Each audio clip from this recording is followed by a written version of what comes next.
నిద్రించేటప్పుడు మీ కలలో మీ భర్త చనిపోయినట్లు కల వస్తే జరగబోయేది ఇదే.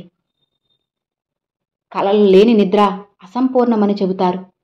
కానీ రాత్రిపూట కళ్ళు కండం సహజమే. కానీ మన శాస్త్రాల ప్రకారం కలను వేరే విధంగా వివరిస్తుంది. రాత్రి నిద్రిస్తున్నప్పుడు వచ్చే కలలు భవిష్యత్తు సంఘటనలను సూచిస్తాయి. మత్స్య పురాణంలో కళ్ళ గురించి కొన్ని ప్రస్తావనలు ఉన్నాయి. జీవితంలో కళ్ళను అలవర్చుకోవడం, దీని ద్వారా ఆ కళ్ళను నిజం చేసుకోవచ్చు. కానీ కళ్ళను సాకారం కావాలి అంటే ఈ నియమాలు పాటించాలి. కళలు మనకు భవిష్యత్తులో జరగబోయే సుఖ దుఃఖాలను ఖచ్చితంగా తెలియజేస్తాయి.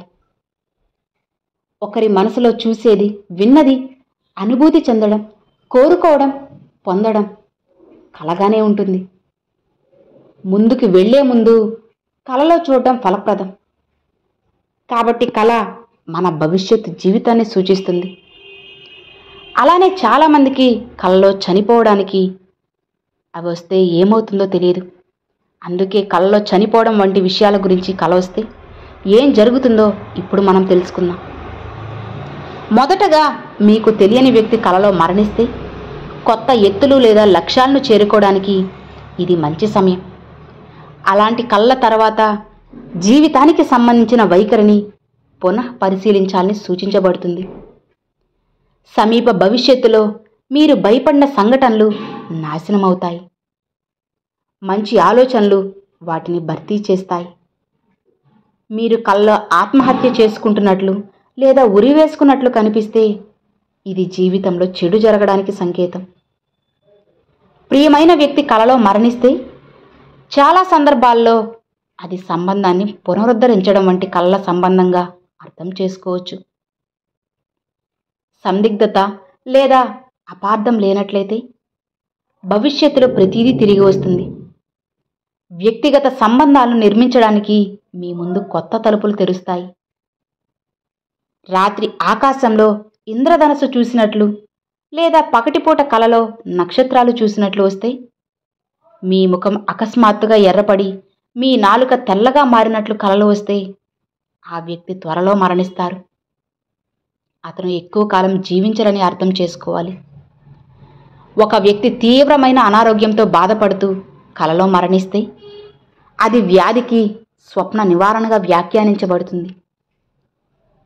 కలలో మీ మరణాన్ని చూడటం అంటే మీరు దీర్ఘకాలం జీవిస్తారని అర్థం. ఇది మీ దీర్ఘకాలిక సమస్యల ముగింపును సూచిస్తుంది.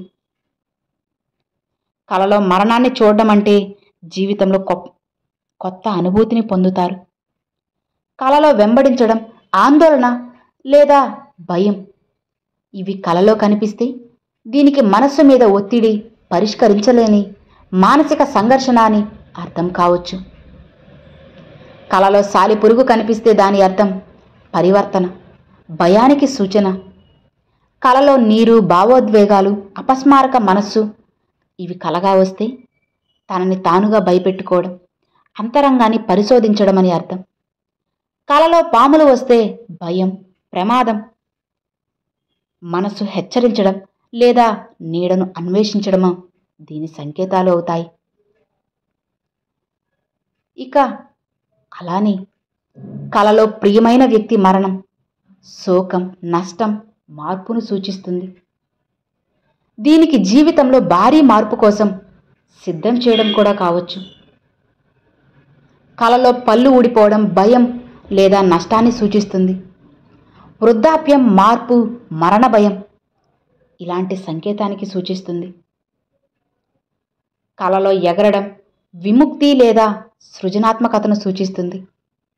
ఇది ఆశయాలు సాధించలేని కోరికను వ్యక్తపరుస్తుంది.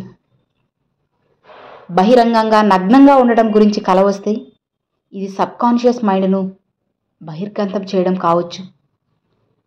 అలానే మీ కలలో ముత్తాతలు కనిపిస్తే మీ కోరికలు ఏవీ నెరవేరలేదని అర్థాన్ని సూచిస్తుంది. అదే మీ కలలో అనారోగ్యంతో కనిపిస్తే అది అశుభంగా పరిగణించబడుతుంది అని స్వప్నశాస్త్రం చెబుతుంది. సో విన్నారు కదా, ఈ వీడియో మీ అందరికి నచ్చినట్లయితే ఒక చిన్న లైక్ చేయండి, మీ ఫ్రెండ్స్ అండ్ ఫ్యామిలీస్కి షేర్ చేయండి. ఫస్ట్గా మన ఛానల్ చూసేవాళ్ళు సబ్స్క్రైబ్ చేసి సపోర్ట్ చేయండి ఫ్రెండ్స్. Thanks for watching.